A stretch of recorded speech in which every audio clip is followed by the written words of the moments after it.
بسم اللہ الرحمن الرحیم۔ السلام علیکم ورحمۃ اللہ وبرکاتہ۔ ناظرین، امام علی مقام امام حسین ابن علی علیہ السلام نے میدان کربلا میں 72 سر اللہ رب العزت کے حضور پیش کیے اور اسلام کی سربلندی کی خاطر دشمنان اسلام کے سامنے ڈٹ گئے اور یزید ابن معاویہ کے ہاتھ پر بیعت کرنے سے انکار کر دیا۔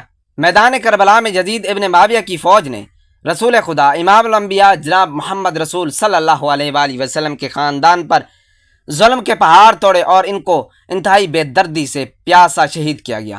ناظرین، بے شک خالق کائنات نے بروز قیامت ان لانتیوں کے لیے جہنم میں اذیت ناک ٹھکانہ تیار کر رکھا ہے، مگر یہ کیسے ممکن ہے کہ وہ اس دنیا کے اندر بھی نشان عبرت نہ بنائے جاتے؟ قاتلان امام حسین ابن علی علیہ السلام کا عبرتناک انجام کیا ہوا؟ اس دنیا میں کربلا کے شہیدوں کا بدلہ کس نے اور کیسے لیا، اور کون تھا جس نے قاتلان امام حسین ابن علی علیہ السلام کو چن چن کر مارا؟ یہی ہماری آج کی ویڈیو کا موضوع ہوگا، اور آج ہم آپ کو کائنات کے بدترین ظالم یزید ابن معاویہ، سنان ابن انس، عبید اللہ ابن زیاد اور خولی بن یزید اور کئی دیگر سمیت کی عبرتناک داستانیں سنائیں گے۔ ناظرین، تاریخ کے مطابق امام علی مقام امام حسین ابن علی علیہ السلام کی شہادت کے بعد دنیا میں 7 دن اندھیرا رہا۔ دھوپ دیواروں پر پڑتی تو انتہائی پھیکی اور زرد رنگ کی ہوتی۔ کوفیوں کی فوج کے پاس زرد رنگ والی گھاس تھی، وہ سب مٹی ہو گئی۔ بیت المقدس کے جس پتھر کو اٹھایا جاتا اس کے نیچے خون ہوتا۔ عبید اللہ ابن زیاد کے مکانوں میں خون بہہ رہا تھا۔ آسمان کے کنارے سرخ ہو گئے، اور پھر یہ سرخی ہلکی ہوتی ہے جو آپ بھی شک کی صورت میں موجود ہے اور قیامت تک رہے گی۔ 7 دن تک لگاتار آسمان پر ستارے ٹوٹتے رہے۔ ایک شکی نے کربلا میں امام علی مقام امام حسین ابن علی علیہ السلام کی شان میں گستاخی کی تھی کہ ستارہ ٹوٹ کر آیا اور اس کو اندھا کر گیا۔ عراق کے فوج کے آدمی اپنے اونٹوں کو ذبح کر کے گوشت پکاتے تو وہ گوشت آگ کے انگارے بن جاتا، پھر ہمت کر کے کھانے لگتے تو وہ کڑوا ہوتا۔ مورخین لکھتے ہیں کہ شہادت امام حسین کے بعد جب ہم صبح کو اٹھتے تو تمام برتن خون سے بھرے ہوئے ہوتے۔ ابو سعید کہتے ہیں کہ دنیا میں کہیں بھی کوئی پتھر اٹھایا جاتا اس کے نیچے تازہ خون پایا جاتا، آسمان سے بھی خون برستا اور جس کپڑے پر بھی پڑا کپڑا پھٹنے تک سرخ رہا۔ خراسان، شام اور کوفہ، ہر گھر میں خون ہی خون تھا۔ کوفہ میں ایک شخص نے امام علی مقام کی شان میں گستاخی کی تو وہ فوراً جل گیا۔ امام علی مقام امام حسین ابن علی علیہ السلام کے قاتل ایسے شدید قسم کی پیاس میں مبتلا ہو گئے کہ مشکیزے پانی پی جانے پر بھی پیاس نہ بجھتی۔ چند لوگ ایک جگہ بیٹھ کر ذکر کر رہے تھے کہ امام علی مقام کے مقابلے میں جس نے بھی حصہ لیا وہ بری طرح مبتلا مصیبت ہوا۔ ایک شخص نے کہا کہ یہ بات غلط ہے، میں بھی اس جنگ میں موجود تھا، مجھے تو کچھ نہیں ہوا۔ اس رات وہ گھر گیا، چراغ کی بتی درست کرنے لگا تو آگ نے اس کے جسم کو لپیٹ لیا اور پھر آگ کرتا ہوا جہنم میں پہنچ گیا۔ اس کا جسم لکڑی کے کوئلے کی طرح سیاہ ہو چکا تھا۔ زاری کا بیان ہے کہ ان میں سے کوئی مارا گیا، کوئی اندھا ہو کر مر گیا، کسی کا منہ کالا ہو گیا، کسی کی صورت مسخ ہو گئی۔ کہتے ہیں کہ ایک شخص کو حضور نبی کریم صلی اللہ علیہ وآلہ وسلم خواب میں ملے۔ آپ نے آستین چڑھائی ہوئی تھی اور ہاتھ میں تلواریں تھیں، اور امام حسین علیہ السلام کے قاتلوں میں سے 10 آدمی ذبح کیے ہوئے آپ کے سامنے پڑے تھے۔ وہ شخص کہتا ہے کہ حضور نے مجھے غضبناک ہو کر فرمایا کہ تم نے میرے بیٹے کے قاتلوں کی تعداد کیوں بڑھائی، اور پھر خون کی ایک سلائی میری آنکھوں میں پھیر دی۔ جب میں بیدار ہوا تو اندھا ہو چکا تھا۔ ابن جوزی کہتے ہیں کہ جس شخص نے کوفہ سے شام جاتے ہوئے امام علی مقام امام حسین ابن علی علیہ السلام کا سر اقدس کپڑے میں باندھ کر گھوڑے کی گردن میں لٹکایا تھا، اس کا منہ انتہائی مکروہ اور کالا ہو گیا تھا۔ لوگوں نے اس سے پوچھا کہ تو بڑا خوبصورت تھا، تجھے کیا ہوا؟ تو اس نے بتایا کہ میں نے امام حسین کے سر کو جس دن سے گھوڑے کے ساتھ لٹکایا اسی دن سے مصیبت میں مبتلا ہوں۔ وہ شخص اسی مصیبت میں مبتلا رہا۔ کہنے لگا 2 شخص رات کو آتے اور مجھ کو اٹھا کر بھڑکتی ہوئی آگ پر لے جاتے اور پھر اس میں دھکا دے دیتے، پھر میرا سر جھکتا اور آگ چہرے کو جھلساتی رہتی، پھر وہ بری حالت میں اسی عذاب کے ساتھ مرا۔ ناظرین، امام الانبیاء جناب محمد الرسول صلی اللہ علیہ وآلہ وسلم کا ارشاد ہے کہ مجھے جبرائیل نے بتایا کہ حضرت یحییٰ علیہ السلام کے قتل کے بدلے میں 70,000 آدمی قتل ہوئے تھے اور میرے نواسے کے قتل کے بدلے میں 2 بار 70,000 آدمی قتل ہو گئے۔ اور پھر یہ فرمان پورا ہو کر رہا، قاتلان حسین ابن علی علیہ السلام پر قہر الہی اور غضب خداوندی ٹوٹ پڑا اور وہ انتہائی خوفناک موت مر رہے تھے۔ ناظرین، جس شخص نے امام علی مقام امام حسین ابن علی علیہ السلام کے قاتلوں سے بدلہ لیا، اور اس شخص کا نام مختار بن ابی عبیدہ ثقفی تھا۔ مختار بن ابی عبیدہ ثقفی 1 ہجری میں طائف میں پیدا ہوئے مگر پرورش مدینہ میں ہوئی۔ نام مختار اور کنیت ابو اسحاق تھی۔ تعلق بنو حوازن کے قبیلے ثقیف سے تھا، اس لیے انہیں مختار ابن ابی عبیدہ ثقفی کہا جاتا ہے۔ ان کے والد کا نام ابو عبیدہ تھا، جنہیں حضرت عمر فاروق رضی اللہ تعالیٰ عنہ نے عراق کے ایک مہم میں سپہ سالار بنا کر بھیجا، جہاں وہ شہید ہو گئے تھے۔ مختار ابن ابی عبیدہ ثقفی کے بچپن میں ایک بار شیر خدا علی المرتضیٰ رضی اللہ تعالیٰ عنہ آپ کو کھیلتے ہوئے دیکھا تو شفقت سے آپ کے سر پر ہاتھ پھیرا اور انہیں زیرک و دانا کہہ کر پیار فرمایا اور فرمایا کہ یہ میرے حسین کے قاتلوں سے انتقام لے گا۔ ناظرین، جس وقت واقعہ کربلا پیش آیا تو مختار ابن ابی عبیدہ ثقفی عبید اللہ ابن زیاد کے قید میں تھے۔ اہل بیت سے محبت اور جرم سے قید رہے امام حسین ابن علی علیہ السلام کی شہادت کے وقت بیشتر محبان علی کو قید میں بند کر دیا گیا تھا۔ تاریخ میں قیدیوں کے یہ تعداد کئی لاکھ لکھی ہوئی ہے، یعنی کوفہ کے اہل بیت سے محبت کرنے والوں کو قید کر کے عبید اللہ ابن زیاد نے ایسے دین فروش افراد کے سپرد کوفہ کو کر دیا تھا جنہوں نے امام حسین علیہ السلام کے بھیجے ہوئے اپنے خاص سفیر اور تایہ زاد بھائی مسلم بن عقیل کو تنہا کر دیا اور یوں انہی حالت مظلومیت میں شہید کر دیا گیا۔ سب سے پہلے مسلم بن عقیل جس کے گھر میں تشریف لائے تھے، وہ جنہوں نے مسلم بن عقیل کو اپنے گھر میں پناہ دی تھی، وہ مختار بن ابو عبیدہ ثقفی تھے۔ ناظرین، مختار بن ابی عبیدہ ثقفی نے کچھ لوگوں کو ہم خیال بنایا اور کہا کہ ہم خون حسین کا انتقام لیں گے۔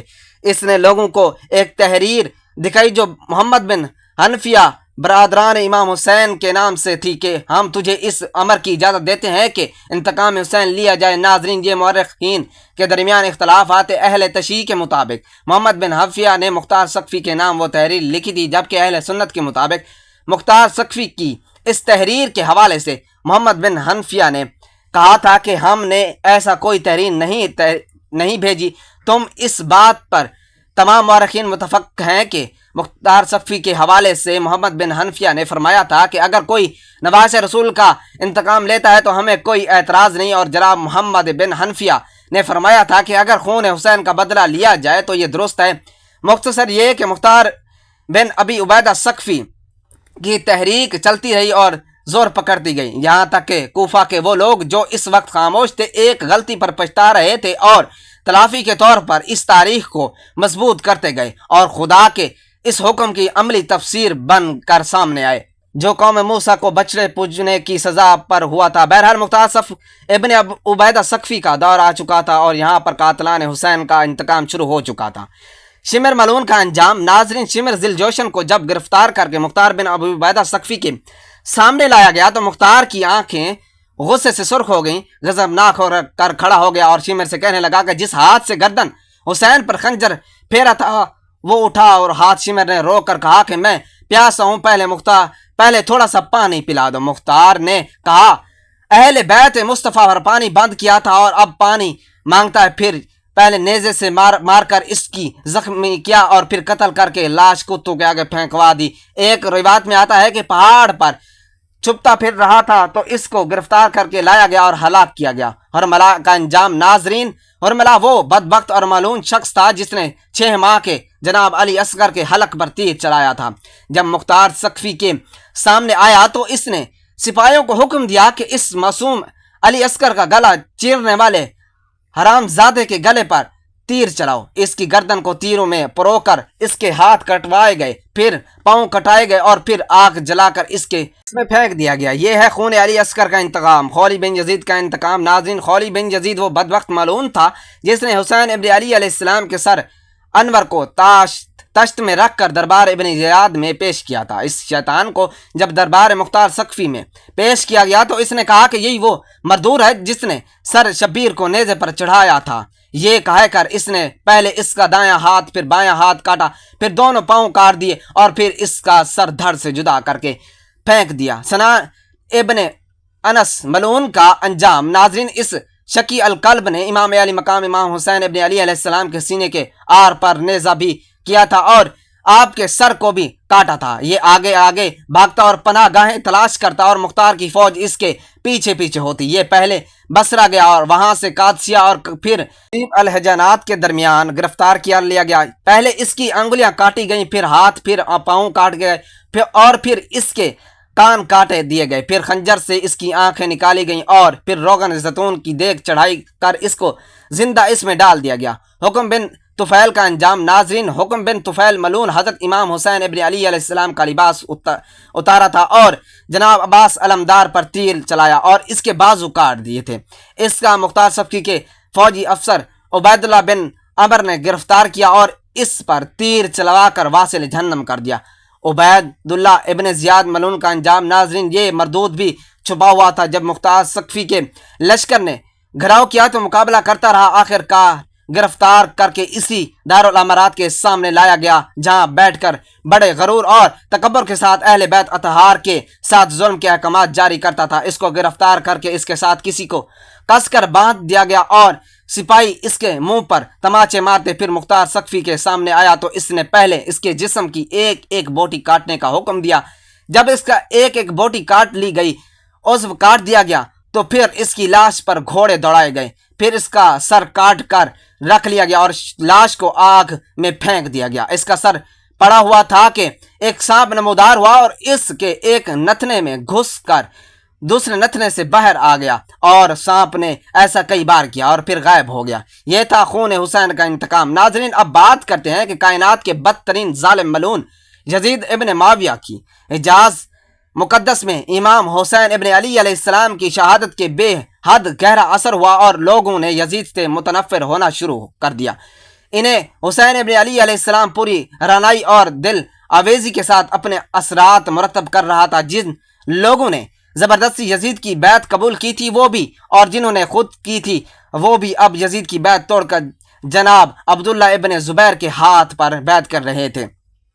یزید کے جاسوسوں نے اسے اطلاع دی تھی تو اس نے عامل مدینہ ولید کو معزول کر کے اس کی جگہ محمد بن عثمان کو مدینہ کا گورنر بنا دیا۔ مگر لوگ بدستور یزید ابن معاویہ سے اظہار نفرت کر رہے تھے۔ یزید تو وہی یزید تھا جو پہلے تھا، فرق صرف یہ ہے کہ امام علی مقام اس کے فسق و فجور اور حدود اسلامیہ کو توڑنے کے متعلق پہلے ہی جانتے تھے، اور لوگوں کو اب معلوم ہوا کہ اہل مدینہ سے کئی لوگ دمشق جا کر اس کی عیاشی اور فحاشی کی کرتوتوں کو اپنے آنکھوں سے دیکھ کر آئے تھے۔ جب ابن عثمان کو گورنر بن کر آیا تو اس نے مدینہ کے بزرگوں کو بلا کر سمجھایا کہ یزید کے متعلق اب تک غلط افواہیں پہنچی ہیں، اس لیے آپ اس کی بیعت نہ توڑیں۔ یہ لوگ وہ لوگ تھے جنہوں نے صحابہ کرام رضوان اللہ علیہ اجمعین کی زندگیوں کے نمونے دیکھے ہوئے تھے، آسانی سے کیسے مان جاتے۔ تاہم انہوں نے وعدہ کر لیا کہ ہم خود جا کر تصدیق کرتے ہیں کہ اگر یزید حدود شریعت کی خلاف ورزی کرتا ہوا نہ پایا تو ہمیں کوئی اعتراض نہیں۔ چنانچہ ان بزرگان ہستیوں کا وفد دمشق کو روانہ ہو گیا۔ گورنر نے اپنے آدمیوں پہلے ہی روانہ کر دیے تاکہ یزید کو اس وقت کی آمد کی اطلاع پہلے ہو جائے اور وہ اس کے سامنے آ جائے اور وہ ان کے سامنے اپنی حرکات سے باز رہے۔ یزید اپنی حرکات کیسے چھوڑ سکتا تھا؟ جو بھی عادات اس نے اختیار کی ہوئی تھی ان سے کیسے بچتا؟ ہاں، البتہ اس نے اتنا ضرور کیا کہ اس وفد کی دل کھول کر شاہانہ ٹھاٹ سے خدمت کی اور کافی تحائف اور انعامات دے کر انہیں واپس کر دیا۔ انہیں کوفی اور شامی لوگ سمجھ رہا تھا جن کو خزانوں کے منہ کھول کر دیے جائے تو ان کو خریدا جا سکتا ہے، اور یہی اس کی غلطی تھی۔ اور مدینہ تو رسول کا وفد تھا اور وہ لوگ تھے جن کے سامنے صحابہ کرام رضوان اللہ علیہ اجمعین کی مقدس زندگیوں کی تصویر تھی۔ یہ لوگ مدینہ منورہ میں پہنچے تو انہوں نے صاف طور پر عوام الناس کو بتا دیا کہ معاویہ کا بیٹا فسق و فجور، ترک نماز اور کتوں اور بندروں کا شکاری، شراب پینے والا اور محرمات کو جائز سمجھنے والا، اس کی زانی ہونے کے متعلق بھی ہمیں کئی لوگوں نے بتایا ہے۔ وہ شریعت کے قوانین کی ہرگز پرواہ نہیں کرتا، وہ اپنی من مانی کرتا ہے۔ اس کا فسق و فجور اس قدر ظاہر ہے کہ وہ کوئی تائید نہیں ہو سکتی۔ مدینہ منورہ کے لوگوں نے سنا تو انہوں نے ایک دم اس کی بیعت توڑ کر عبداللہ بن زبیر کے ہاتھ پر بیعت کر لی اور پھر عبداللہ بن زبیر مکہ معظمہ کے امیر بن گئے۔ اب یزید ابن معاویہ نے بڑی سوچ بچار کے بعد مسلم بن عقبہ کو لشکر جرار دے کر مدینہ پر چڑھائی کرنے کا حکم دیا۔ مسلم بن عقبہ، جسے مصرف بن عقبہ کے نام سے یاد کیا جاتا ہے، اس کو یزید نے حکم دیا۔ وہ معتبر روایات کے مطابق یہ تھا کہ مدینہ کے لوگوں سے ہرگز کسی نرمی کا سلوک نہ کیا جائے۔ ان لوگوں کے سر قلم کر دینا، تمہیں ان لوگوں پر فتح حاصل کرنے کے لیے ہر قسم کی کارروائی کرنے کی اجازت ہے۔ چنانچہ مردود مصرف بن عقبہ نے مدینہ رسول پر فوج کشی کر دی۔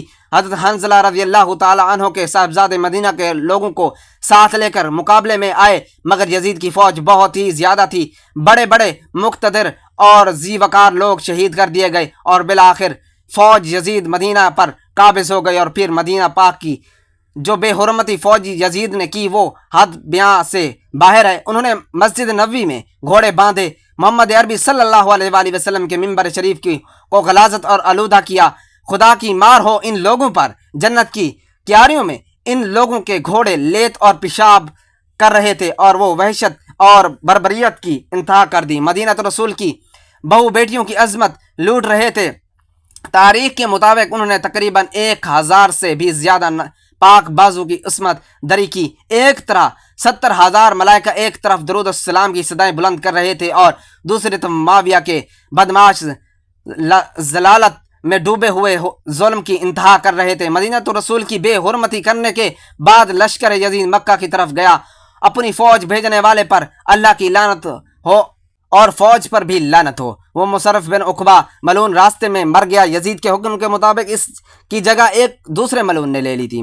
پھر مکہ میں جا کر انہوں نے شہر کا محاصرہ کر لیا اور جگہ جگہ آگ لگا دی۔ منجنیقوں میں سے پتھر رکھ کر خانہ کعبہ پر برسائے گئے اور کعبہ کو آگ لگا دی۔ غلاف کعبہ جلنے لگا۔ معاذ اللہ، ظلم و ستم کی کوئی ایسی حد نہیں تھی جو لشکر یزید نے نہ توڑی ہو، اور یہ سب کچھ حکم یزید سے ہوا تھا۔ کربلا کے واقعات میں یزید ابن معاویہ کو ملوث ہونے سے بچانے والے یزیدیت میں ڈوبے ہوئے لوگ اس ظلم کا کیا جواب پیش کریں گے؟ مدینہ میں جو قیامت برپا ہوئی اس کو چھوڑ دو، صرف یہ بتا دو کہ مدینہ منورہ پر فوج کشی کی اسلام اجازت دیتا ہے یا نہیں۔ مدینہ والوں کا خوف زدہ کرنے والوں کے لیے قرآن کی کیا تعزیر ہے؟ ایک مردود و ملعون اور راند نگاہ کی حمایت کرنے سے سوائے ذلت اور آتش جہنم کی اور کیا حاصل ہوگا؟ ادھر غلاف کعبہ جل رہا تھا اور ادھر یزید ابن معاویہ پر عذاب الہی مسلط ہو چکا تھا۔ اس کو پیٹ کے درد نے شدید تکلیف میں مبتلا کر دیا۔ اللہ نے اس پر کولنج کو مسلط کر دیا، ایک ایسی بیماری جسے آنتوں میں شدید درد شروع ہو گیا۔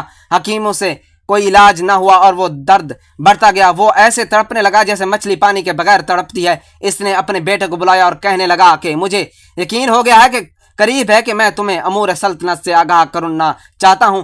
بیٹے کا نام معاویہ ابن یزید تھا۔ چیخ نکلی اور زار و قطار اور رونے لگا اور کہنے لگا کہ جس تاج تخت پر آل رسول کے خون کے دھبے ہوں میں اس کو کسی صورت قبول نہیں کر سکتا، اور میں لعنت بھیجتا ہوں ایسی حکومت پر، مجھے ایسی منحوس خلافت کی حکومت سے محروم رکھے۔ اللہ تعالیٰ جس کی بنیاد رسول اللہ کے نواسے کے خون پر رکھی گئی۔ یزید اپنے بیٹے کی بات سن کر تڑپ اٹھا اور شدت رنج و عالم سے بستر پر پاؤں مارنے لگا، اور موت سے کچھ دن پہلے یزید کی آنکھیں سڑ گئیں اور اس میں کیڑے پڑ گئے۔ تکلیف کی شدت سے وہ چیخیں مارتا تھا۔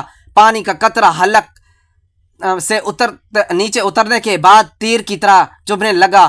اس پر اللہ تعالیٰ کا عجیب قہر تھا کہ پانی کے بغیر بھی تڑپتا تھا اور پانی پی کر بھی چیختا تھا۔ بالآخر اسی درد کی شدت سے تڑپ کر اس کی موت واقع ہو گئی، اور لاش سے ایسی ہولناک بدبو آنے لگی کہ کوئی قریب نہ جاتا۔ جیسے تیسے ملعون کو دفن کر دیا گیا۔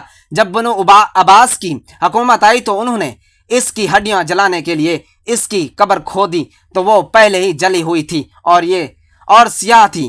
اس کی قبر پر لوگ پتھر پھینکا کرتے، اور باب صغیر دمشق میں جہاں اس کی قبر تھی اب وہاں شیشے کا کارخانہ ہے، اور ٹھیک اسی جگہ شیشہ گالنے والی بھٹی بنی ہوئی ہے۔ ملعون کو دونوں طرف سے آگ نے گھیر رکھا ہے، اور اس کی سزا بھی یہی تھی۔ ناظرین، اس امید کے ساتھ آج اجازت دیجیے کہ آپ کو ہماری آج کی ویڈیو پسند آئی ہوگی۔ ملتے ہیں بہت ہی جلد ایک نئی تاریخی تحقیقی اور معلوماتی ویڈیو میں۔ اللہ حافظ۔